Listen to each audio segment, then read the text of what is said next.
Welcome back to English Cat, everyone. I'm Alex. And I'm Emma. We are so glad you are tuning in today. Whether you are drinking a hot cup of tea, walking in the park, or just relaxing at home, we hope you enjoy today's episode. Today, we are talking about something that almost everyone experiences at some point in life. It is a day full of mixed emotions. It is a day where your stomach feels full of butterflies, your hands feel a bit sweaty, and your mind is running incredibly fast. Today, we are sharing our stories about the first day of college. Oh, wow. The first day of college. Honestly, Alex, just hearing those words makes my heart beat a little bit faster. It brings back so many intense memories. It feels like it happened yesterday, but at the same time, it feels like a whole different lifetime ago. It really does, Emma. I think for many international English learners, or just anyone starting a new chapter, that first day is truly unforgettable. It is the big transition from being a high school kid, where everyone knows your name, to entering a massive world where you are suddenly an adult. You are totally on your own. Exactly. So let's go back in time. Let's start at the very beginning of that day. Alex, what was your morning like? How did you feel the moment your alarm clock started ringing? Well, to be completely honest with you, I did not even need my alarm clock that morning. I think I woke up about 5 times during the night. I kept looking at my phone, checking the time, and worrying that I would oversleep.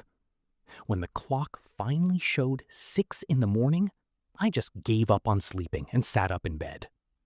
The sun was just starting to come up, and everything outside was very quiet. But inside my head, it was definitely not quiet. I know exactly what you mean. The night before is always the hardest part, isn't it? You lie there thinking about every possible scenario. For me, the morning was a total disaster of nervousness. I remember walking into the kitchen and my mom had made this huge, beautiful breakfast. She made pancakes, eggs, fresh juice, everything. She looked at me with this big, proud smile and said, "Eat up, Emma. Big day today." That sounds amazing! Did you eat it all? No, not at all. I could barely swallow a single bite. My stomach was completely tied in knots. I felt so bad because she worked so hard on it, but I just looked at the food and thought, if I eat this, I think I am going to be sick. I mean, I was just too anxious. I only drank half a cup of coffee, and my hands were shaking so much that the coffee was spilling over the edge of the cup. Oh, I totally relate to that, Emma. For me, the biggest challenge in the morning was actually choosing my clothes. I think I changed my outfit about 4 or 5 times. First, I put on a smart shirt because I wanted to look professional. I wanted the professors to think I was a serious student. But then I looked in the mirror and thought, no way. This looks like I am going to a job interview. Everyone will laugh at me. Then I changed into a super casual t-shirt and jeans, but then I worried I looked too messy. It felt like my clothes would define my entire future. Looking back, it sounds so silly, doesn't it? It doesn't sound silly at all. It is actually so relatable. We want to make a perfect first impression. We want people to look at us and think, wow, that person is cool, confident, and smart. I spent an hour doing my hair that morning. Usually, I just tie it up in a quick ponytail and leave the house in 2 minutes. But that morning, I tried to make it look perfect. By the time I left the house, I realized I had spent so much time on my hair that I forgot to pack my notebook. I had to run back inside, grab my bag, and check my keys 3 times. It is funny how anxiety makes us do those things, right? We check our bags over and over again. I must have checked my backpack 10 times to make sure I had my pens, my phone, my wallet, and the printed map of the university campus. Actually, back then, I didn't trust my phone's GPS completely, so I had a physical piece of paper with the campus buildings highlighted in yellow. A paper map! That is so classic, Alex. But hey, it's better to be safe than sorry. So, what happened when you finally stepped out of your front door? What was the journey to the college like? The journey was the moment reality really hit me. I had to take the morning bus. Usually, the bus is just a boring part of my routine, but that morning, everything felt different. The air felt colder, the sounds of the traffic felt louder, and every person I saw seemed to be moving with a specific purpose. I sat by the window, looking at my reflection in the glass, and then looking out at the city streets. I kept asking myself, am I really ready for this? Am I smart enough for college? What if I fail my very first class? It was a very heavy feeling. I had a very similar feeling on my train ride. The train was packed with people going to work, looking tired and serious. I stood there, holding onto the handrail, feeling like a tiny fish in a massive ocean. I looked at the other young people on the train, wondering if any of them were also going to the same college. I saw a girl holding a notebook with the university logo on it, and my heart did a little jump. I wanted to say something to her, you know? I wanted to ask, hey, are you nervous too? But I was too scared. I just stared at my shoes and listened to the sound of the train tracks.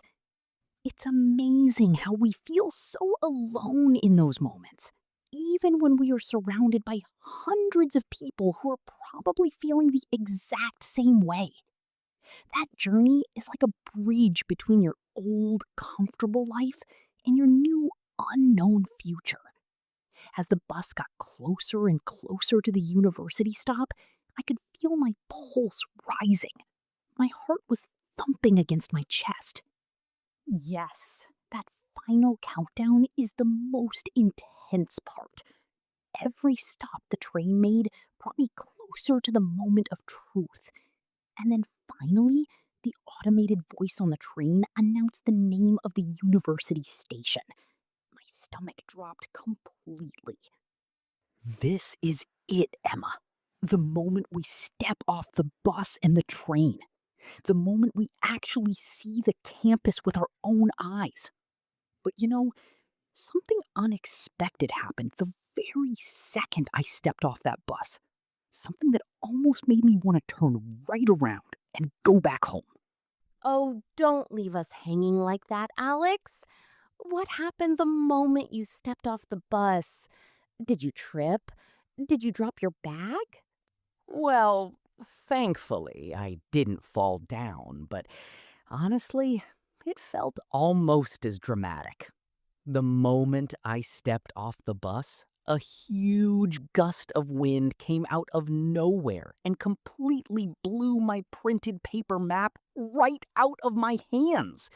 It went flying across the pavement, rolling over and over in the wind. I had to drop my heavy backpack and chase this silly piece of yellow highlighted paper in front of about 50 other students who were walking towards the gates. Oh no!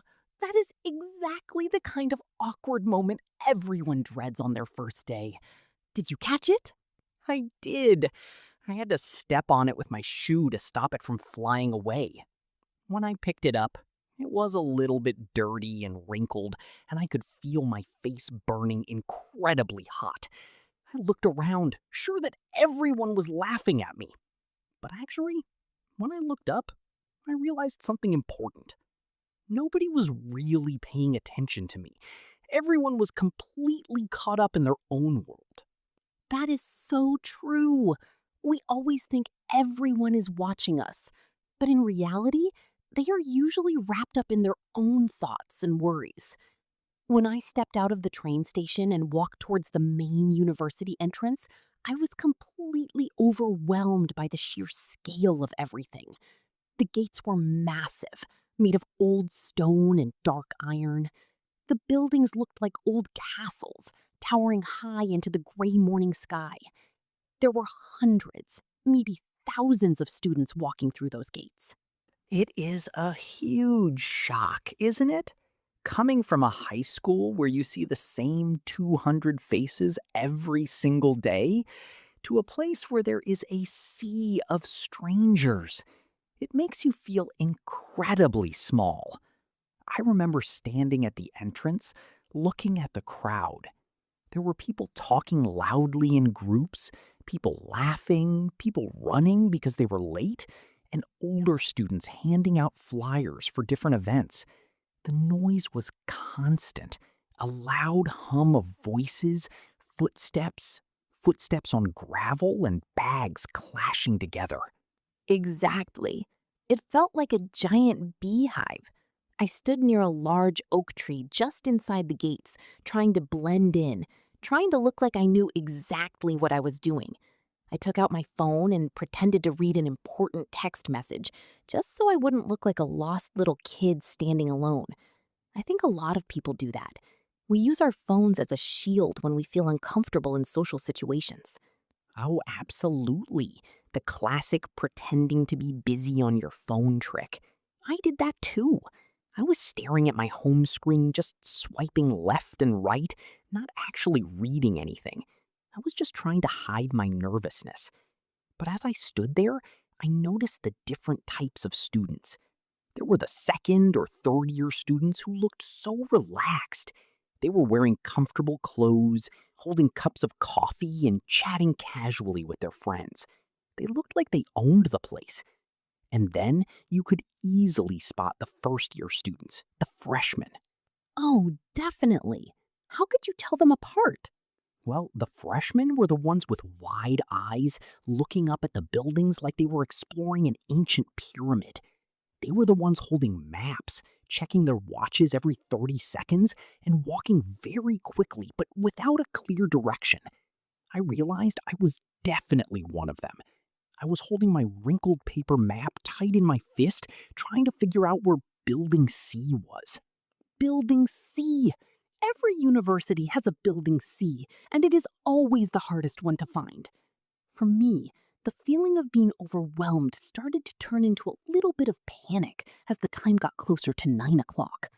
My first lecture was scheduled for 9, and I had absolutely no idea where the lecture hall was.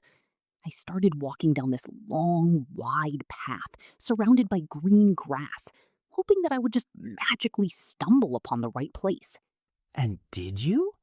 Or did you have your first awkward interaction? Oh, it was definitely awkward. As I was walking, looking around anxiously, I noticed a group of students standing near a fountain. They looked very confident, talking and laughing loudly.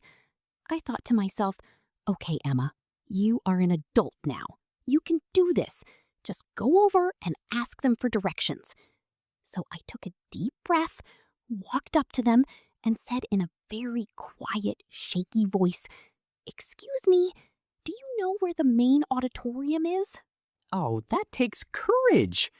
What did they do? Well, the whole group stopped talking and turned to look at me. It felt like a movie scene where the music suddenly stops. One guy, who was wearing a leather jacket, looked at me, smiled kindly, and said, "Oh, sorry, we're actually lost too. We're looking for the science lab." And then another girl in the group laughed and said, "Yeah, we've been walking in circles for 15 minutes. Wow, what a relief. You thought they were these cool, confident older students, but they were just as lost as you were. Yes, it was such a strange moment. My heart stopped racing for a second, and I actually laughed. It made me realize that the confident look people wear on the outside is often just a mask. Inside, almost everyone was feeling a little bit confused and insecure on that first morning. That is a really comforting thought, honestly. But even though you felt a bit better emotionally, you were still physically lost on a giant campus. and the clock was ticking closer and closer to your very first class. Time was running out. So, Emma, there you were, standing by the fountain, realizing that even the confident looking students were completely lost. But you still had a class to find, right? What did you do next? Well, I looked at my watch and it was 10 minutes to 9. Panic started to creep back into my mind. I thanked the group, turned around, and just started walking faster. I decided to enter the nearest building, thinking that maybe there would be a directory or a sign inside. The building I chose had these heavy wooden doors. When I pushed them open, it was like walking into a maze. There were long, narrow corridors with white walls and hundreds of identical brown doors with numbers on them. It felt like a hospital or a secret government facility. Oh, those endless university hallways are the worst. They all look exactly the same, and the room numbers never seem to follow a logical order. You see room 101, then room 102, and then suddenly the next door is room 305? It makes no sense at all. Exactly. That is exactly what happened. I was looking for room 120. I saw 118, 119, and then the next door was a broom closet. I stood there in the hallway completely stressed out. My eyes started to feel a bit watery. I was so worried that I would be late on my very first day. Walk into a quiet room full of people and have the professor stare at me angrily. As I was standing there, staring at the broom closet door in confusion, a voice behind me said, "Are you looking for the secret entrance to Narnia? Or are you just lost like me?" That is a great line. Who said that? It really did. I let out this huge sigh of relief and said, "Honestly, I am looking for room 120, but this building is making me lose my mind." Chloe laughed, took a sip of her coffee, and said, "I am looking for room 122. I've been on the second floor, the basement, and now I'm here. I think this room doesn't actually exist." Wow, a fellow lost traveler. That must have felt like seeing a savior in the middle of a desert. It really did. I let out this huge sigh of relief and said, "Honestly, I am looking for room 120, but this building is making me lose my mind." Chloe laughed, took a sip of her coffee, and said, "I am looking for room 122. I've been on the second floor, the basement, and now I'm here. I think this room doesn't actually exist." That is so funny. So you both were searching for the exact same destination. That is the perfect way to start a friendship, isn't it? Shared misery brings people together faster than anything else. It really does. We instantly bonded over our shared confusion. We decided to team up. We walked down the corridor together, checking every corner. We ended up finding a small staircase at the very end of the hall that wasn't clearly marked. We walked up the stairs, and there it was, a small hallway with room 120 right at the end. We looked at each other and literally cheered. We had 5 minutes to spare before the class started. That is a true victory. For my story, I had a slightly different experience with getting lost. I didn't get lost inside a building, I got lost outside on the actual campus grounds. I was looking for the humanities building. My wrinkled paper map told me it was past the library, so I walked past this big modern library building. But then I found myself in a beautiful, quiet garden area with lots of trees and benches. It was lovely, but there were no academic buildings in sight. I had walked completely off the main campus area and into a public park next to the university. Oh no, Alex. You left the university entirely? That is hilarious. Yes, I completely misread the map. I was standing next to a duck pond, looking at ducks swimming peacefully, while my class was starting in less than 10 minutes. I felt so foolish. I saw an older gentleman sitting on a bench reading a newspaper. He didn't look like a student, maybe a professor or just a local resident. I decided to swallow my pride and ask for help. I walked up to him and said, "Excuse me, sir. I am looking for the humanities building. I think I took a wrong turn." Did he help you or did he give you a hard time? He was incredibly kind. He looked up from his newspaper, smiled, and said, "Oh, the freshman look. Don't worry, young man. You aren't the first one to end up at the duck pond today. You went too far past the library. You need to go back, turn right at the big blue sculpture, and it's the large brick building right in front of you." He even gave me a little encouraging wave as I started jogging back. That is so sweet. It really shows that people are generally helpful if you just ask. But that jog back must have been stressful. Did you make it to class on time? I was running, Emma.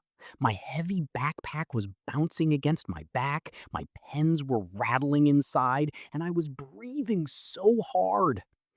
I reached the building, found the classroom door, and stood outside for a moment to catch my breath. I didn't want to walk in panting like I had just run a marathon. I turned the door handle very slowly and quietly, hoping to slip into the back row without anyone noticing. But as I opened the door, the hinges let out this incredibly loud, piercing squeak. Every single head in the room instantly turned to look at me. Oh no. Did he say something strict? Did he reprimand you in front of everyone? Thankfully, no. He looked at his watch, then looked back at me and said in a very calm, deep voice, "Welcome. You are just in time. Please find a seat quickly so we can begin." I didn't say a word. I just nodded like a robot, walked quickly up the stairs of the lecture hall, and found an empty seat near the very top corner. My hands were shaking as I took out my notebook and pen. I felt like everyone was still looking at me, even though they had all turned back to the front. That internal anxiety is so powerful. You feel like there was a giant spotlight on you, but in reality, people forget about it after 5 seconds. For me, my first classroom experience with Chloe was a bit different, but still full of tension. We walked into room 120, which was a much smaller classroom, maybe for about 30 students. It felt more like a high school room, which made it feel a bit more comfortable, but also more intimate.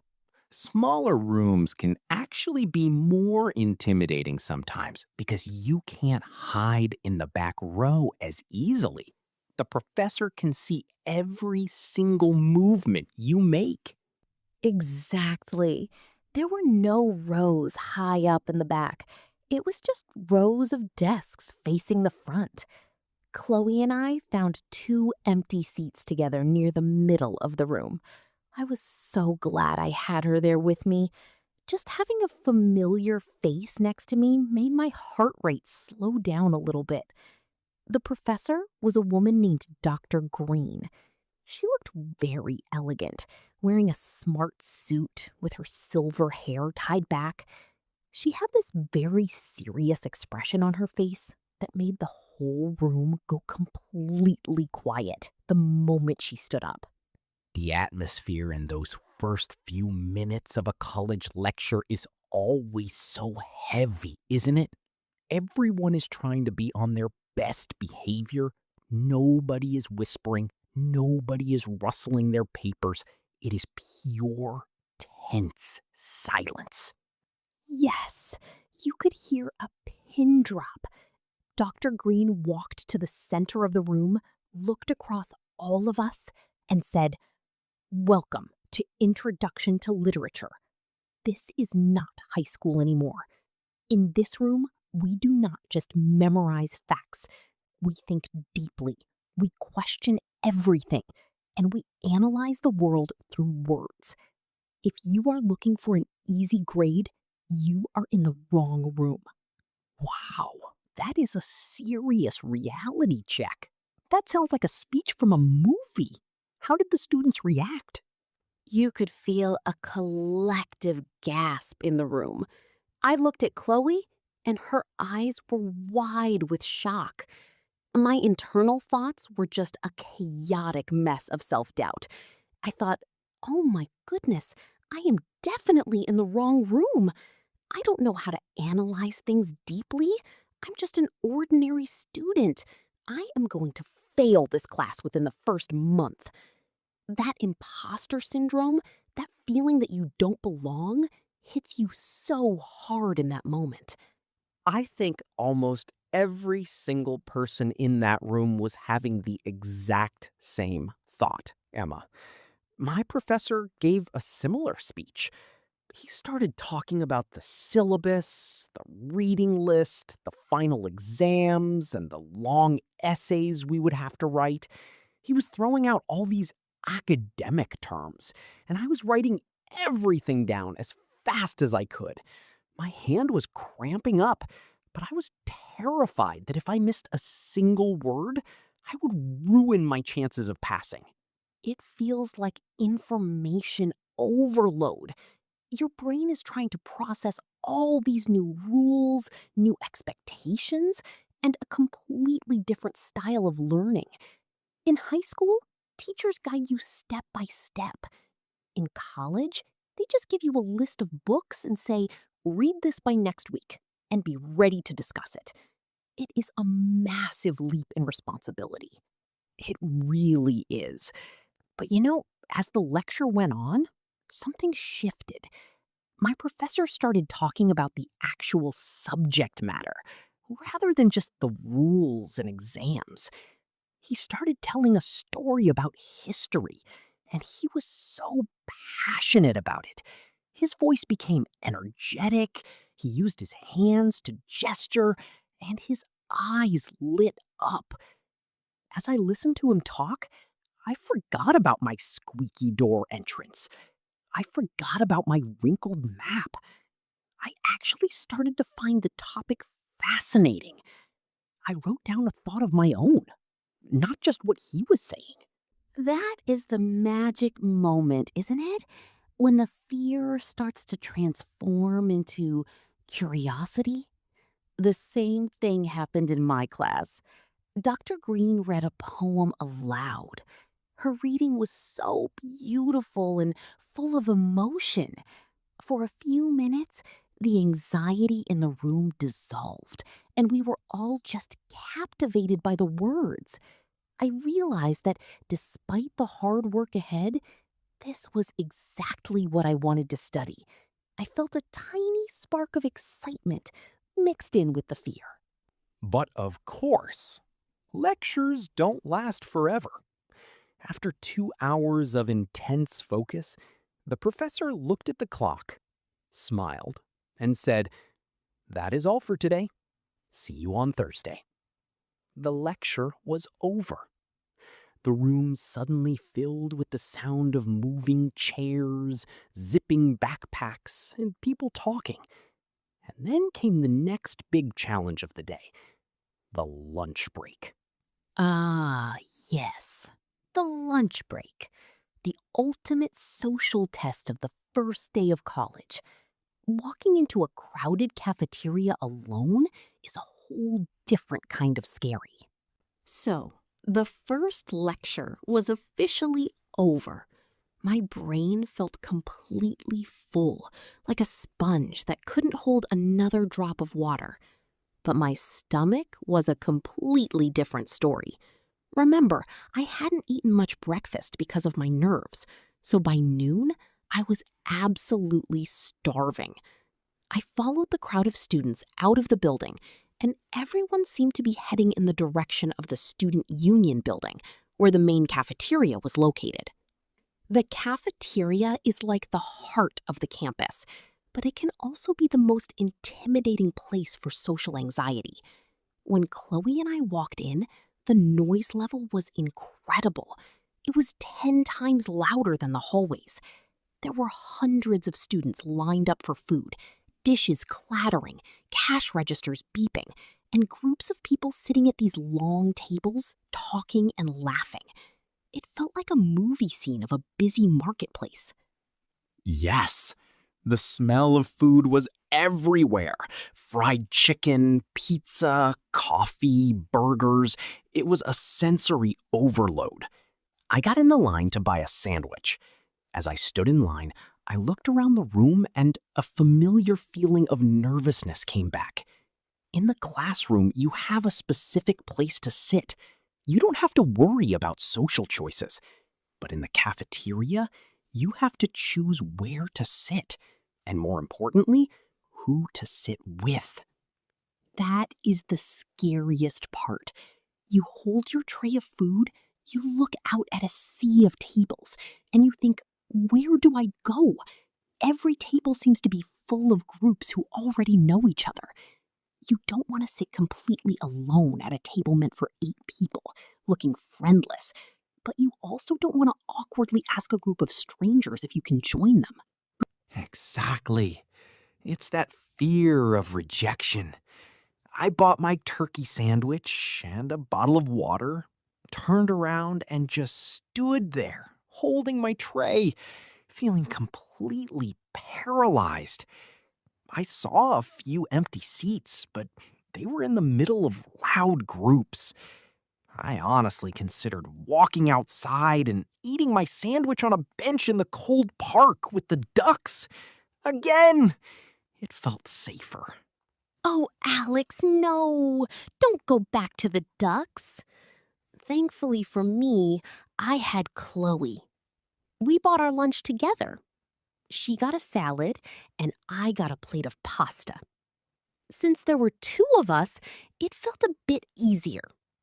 We walked around the edge of the cafeteria looking for a quiet spot. We finally spotted a table near the window where 2 other people were sitting, but there were 4 empty chairs. Chloe, who is much braver than me, walked straight up to them and said, "Hi, are these seats taken?" Wow, Chloe is a great friend to have around. What did the people at the table say? They looked up and they were actually very friendly. It was a guy named Sam and a girl named Maya. Maya smiled and said, "No, go ahead, sit down." We sat down, and for the first few minutes, it was a bit quiet and awkward. We were all focused on our food, chewing slowly, not knowing what to say. I was thinking, should I say something? What if I say something boring? The classic awkward silence. It's so heavy. How did you break the ice? Well, it happened in a really funny way. Sam tried to open a small packet of ketchup for his fries. He was squeezing it really hard because the plastic wouldn't tear. Suddenly, the packet popped open with a loud noise, and a huge squirt of red ketchup flew across the table and landed right on Maya's white notebook. Oh no, a ketchup disaster. That sounds terrible, but also hilarious. It was incredible. Sam's face went completely white. He started stammering, "Oh my gosh, I am so sorry. I am so sorry. I didn't mean to."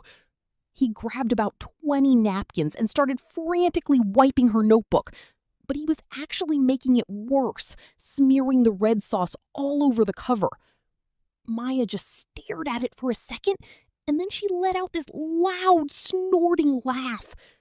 Once she started laughing, Chloe and I couldn't hold it in either. We all just burst into tears of laughter.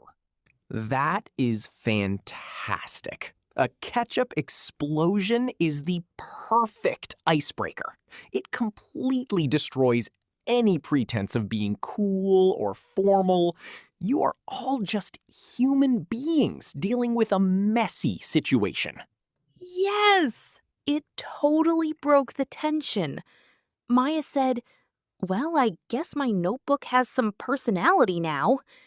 After that, the conversation flowed so naturally. We found out that Sam was studying engineering and Maya was studying psychology. We started talking about our first morning lectures, our fears about the professors, and how we all got lost. It turned out that Sam had actually gone into the ladies' restroom by mistake while looking for his classroom. See? Everyone had an embarrassing story from that morning. Hearing that must have made you feel so much better. I wish I had been at that table. My lunch experience ended up being a bit different, but also positive in the end. As I was about to walk out to the duck pond, I heard someone call my name. Alex? Alex, is that you? I turned around and it was a guy named Ben from my high school. We weren't best friends in high school, just casual acquaintances who sometimes chatted in history class.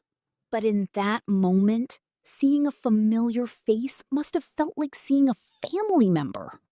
Oh, definitely. I was so incredibly happy to see him. He was sitting with two other guys from his orientation group. He invited me over, introduced me to them, and I sat down.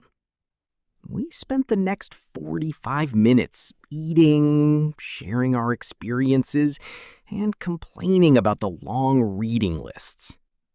By the time I finished my sandwich, that heavy weight of social anxiety in my chest had completely vanished.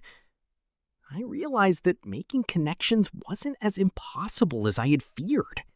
It really isn't. It just takes one small moment, a familiar face, a question, or a flying packet of ketchup to change your entire day. We left the cafeteria together as a little group, feeling much more confident. But the day wasn't over yet. The afternoon brought something different, the campus activities and club fair. And that was where things got really interesting. After lunch, the energy on campus changed a bit. The formal lectures were mostly over for the day, and the main plaza outside the library was transformed into a huge, colorful festival. It was the annual club fair. There were rows and rows of tables, colorful banners, music playing from speakers, and students shouting through megaphones, trying to get people to join their clubs. Oh, I love the club fair. It is so full of life and color. When our little lunch group walked out into the plaza, we were amazed. There was a club for literally everything you could imagine. There was the traditional stuff like the debate club, the soccer team, and the drama society. But then there were these incredibly specific, funny clubs. There was a baking club, a video game club, a hiking society, and even a club dedicated entirely to playing hide and seek on campus. A hide and seek club? That sounds amazing, honestly. Did you sign up for that one? I was tempted. I really was. It sounded like a lot of fun. But Chloe and I decided to just walk around and look at all the options first. The older students at the tables were so enthusiastic. They were handing out candy, stickers, and brochures. One guy dressed in a full medieval knight's armor was trying to get people to join the History Reenactment Society. He was waving a plastic sword around, yelling, "Protect the kingdom! Join the history club!" It was so funny and weird. It really shows you the diversity of college life, doesn't it? In high school, everyone tries to fit in and be the same. But in college, people are celebrated for being unique, quirky, and passionate about strange things. It's a wonderful shift in culture.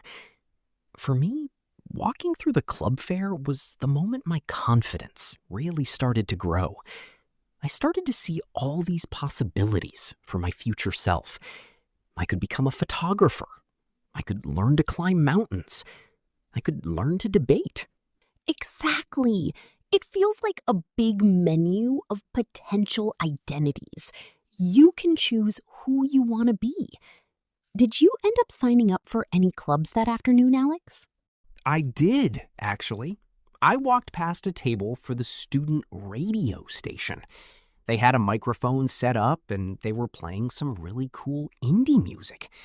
The girl running the table was very friendly.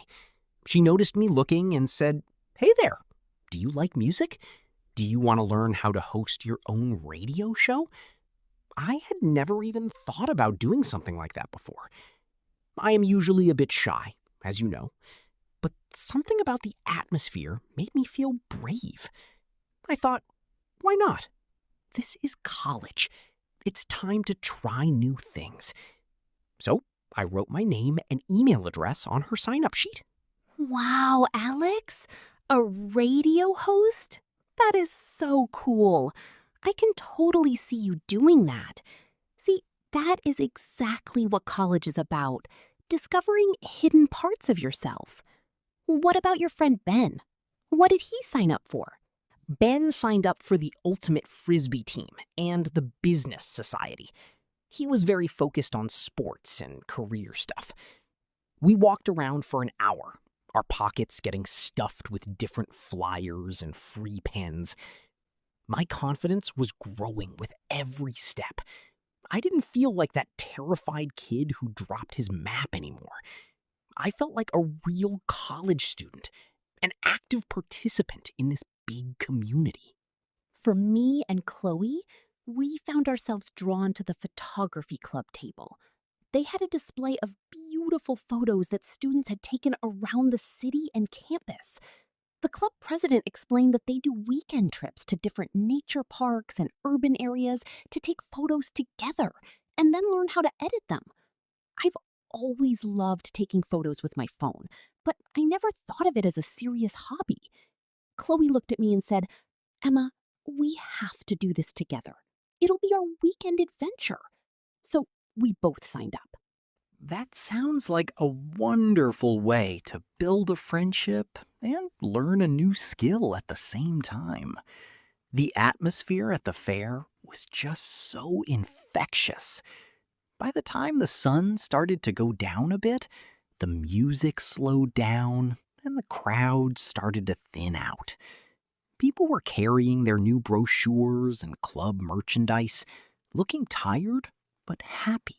Yes, the high energy of the afternoon started to fade into a much calmer, quieter evening vibe.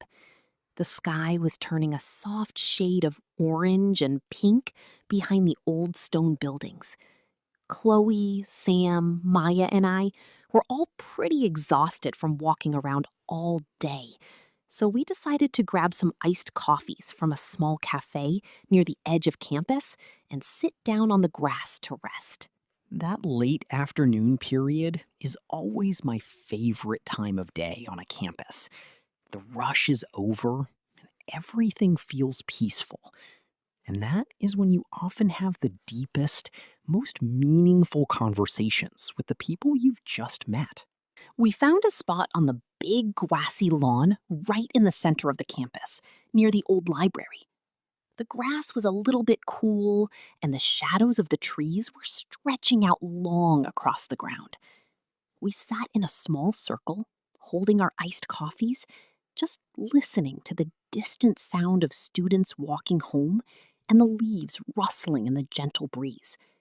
The chaotic energy of the morning felt so far away. It's amazing how much can change in just a few hours, isn't it? In the morning, you are strangers who are afraid of each other. By the evening, you are sitting together, sharing a quiet moment. What did you guys talk about during that peaceful time? At first, we just talked about silly things, like how sore our feet were from all the walking. But then, as the light started to dim, the conversation became more serious, more honest. Sam took a sip of his coffee, looked up at the massive library building, and said, "You know, guys, honestly, this morning I was terrified. I woke up at 4 in the morning and seriously considered calling my parents and telling them I wanted to drop out before I even started." Wow, that is incredibly honest of him to admit, especially for a guy who seemed so confident at lunch before the ketchup incident. Exactly. It took a lot of vulnerability for him to say that. And the moment he said it, it was like a dam broke.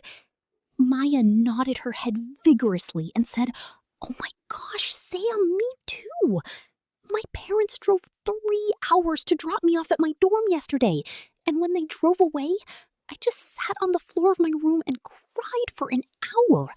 I felt so completely alone in the world."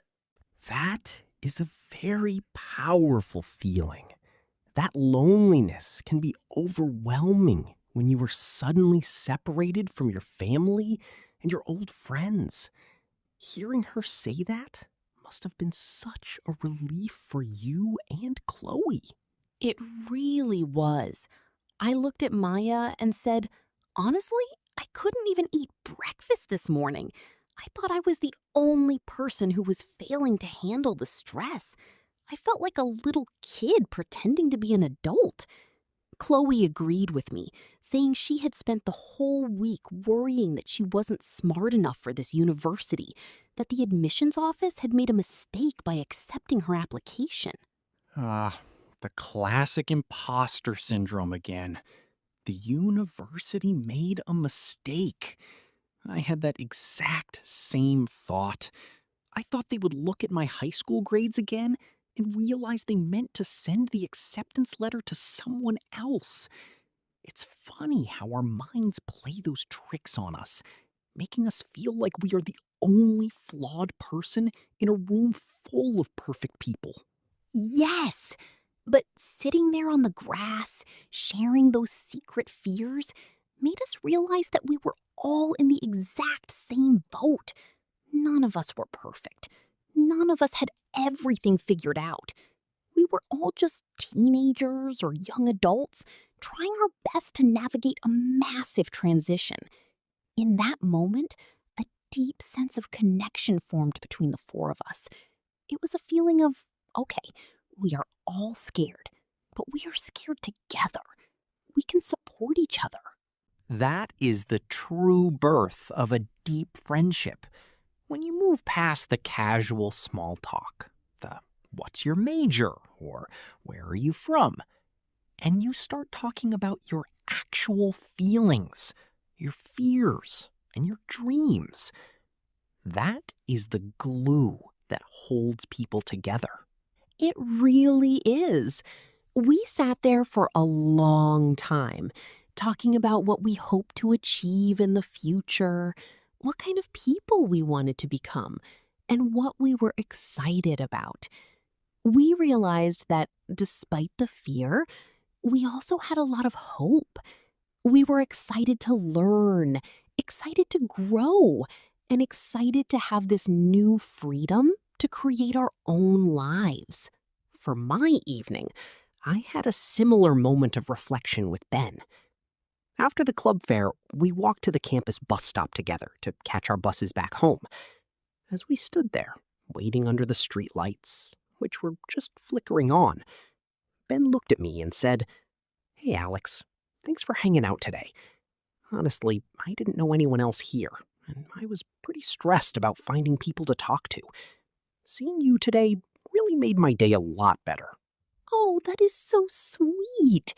It's wonderful to hear that you made a difference in someone else's day just by being there.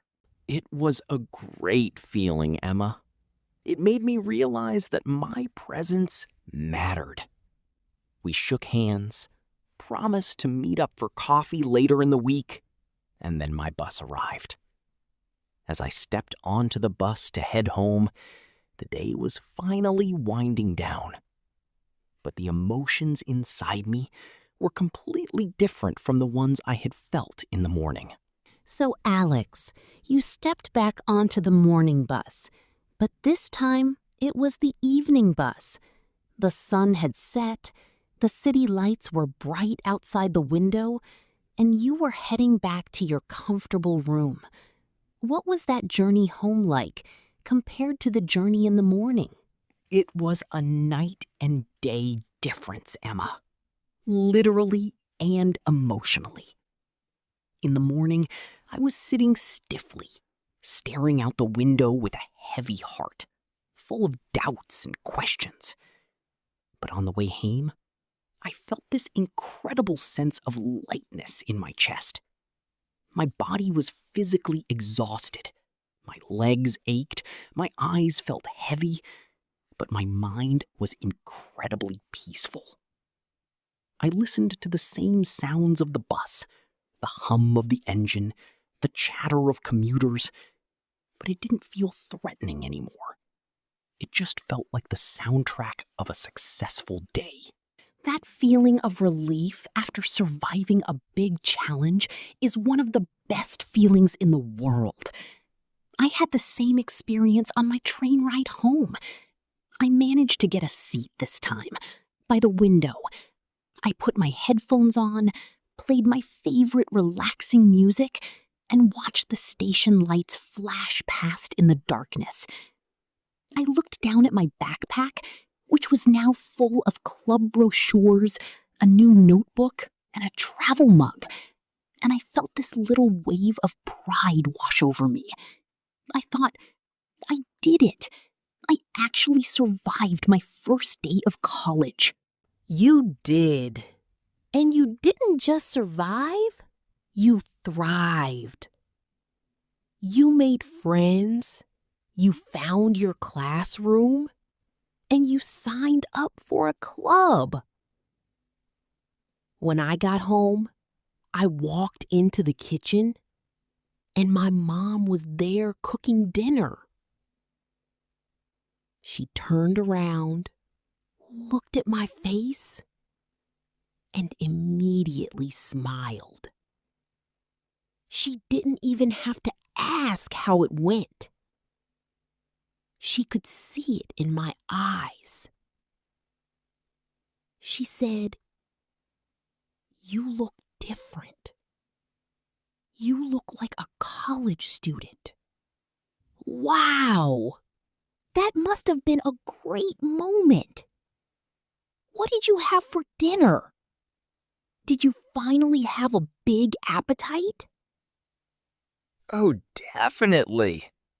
I ate a massive plate of pasta, and I told her every single detail of the day. I told her about the wind blowing my map away, the squeaky classroom door, running past the library to the duck pond, meeting Ben, and signing up for the radio station club. We laughed so much. It felt so good to share those stories, turning the moments of morning panic into funny evening memories. That is the beauty of time and perspective, isn't it? Things that feel like a tragedy in the moment become the best stories to tell later. When I got home, I immediately texted Chloe, Sam, and Maya. We had created a group chat during our coffee break on the grass. I sent a message saying, "Hope everyone made it home safe. Don't forget to wash the ketchup off Maya's notebook." The ketchup notebook. Did they reply quickly? Within 2 seconds, Maya sent a photo of her notebook with a funny smiley face drawn in the middle of the red stain, and Sam replied saying he was buying a lifetime supply of napkins for our next lunch. Sitting in my room, reading those messages, I realized that my world had permanently expanded. Just 24 hours before, those three people didn't exist in my life. Now, they were a part of my story. That is the truly magical thing about starting a new chapter, like college. Within the span of a single day, your life can completely open up. You meet people who will change your perspective, people who will become your lifelong friends, or people who will just share a funny moment with you in a cafeteria. The fear of the unknown is natural, but the rewards of stepping into that unknown are so beautiful. Absolutely. So, to all of our listeners out there, whether you are preparing for your first day of college, starting a new job, moving to a new country, or just trying to learn a new language like English, we want to leave you with a small message of hope. It is completely okay to feel nervous. It is completely okay to have butterflies in your stomach and to feel like you don't belong. Yes, don't let the fear convince you to turn back. Everyone you see around you, even the most confident-looking people, are dealing with their own worries and insecurities. Be brave enough to ask for directions. Be open enough to laugh when things go wrong. And remember that you are capable of handling much more than you think. Your confidence will grow step by step, day by day. Thank you so much for listening to today's episode of English Cat. We hope this story brought a smile to your face and helped you practice your listening skills naturally. If you enjoyed this episode, please subscribe. Leave a comment sharing your own first day stories and share it with a friend who is also learning English. Stay curious, keep practicing, and don't worry about the squeaky doors of life. We will see you in the next episode. Bye-bye. Goodbye, everyone. Have a wonderful day.